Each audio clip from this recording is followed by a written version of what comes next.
Guaps, welcome to my channel again. So for this video, I was just going to show you how to whiten shoes. As you can see, nag-yellowish na kasi siya dito guys kasi ginamitan ko siya ng bleach. Dapat pala hindi ganun. Basta naging yellow na lang siya dito. So ipapakita ko lang sa inyo kung paano ko siya mawa-whiten ulit. What we need for this one is a baking soda, the agua oxygenada, the peroxide, and a toothbrush.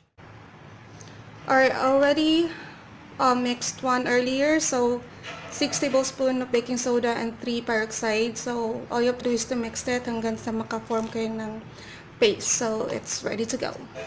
Oh, yo, yo. Oh, yo, yo. Oh, baby. Yeah. Oh, yo, yo. Oh, yo, yo. Oh, baby. Yeah. Oh, yo, yo. Oh, yo, yo. Oh, baby. Yeah. Oh, yo, yo. Okay mga guwaps, ito na yung outcome. As you can see, may pagbabago naman.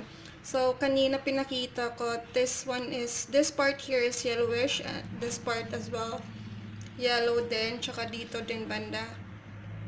So far, so good naman. Pumuti naman siya at bumalik siya sa dati niyang kulay. Ayan, so I'm happy with the results. So hope this will help. And thank you so much for watching. Oh, yo, yo. Oh, yo, yo. Oh, baby. Yeah. Oh, yo, yo.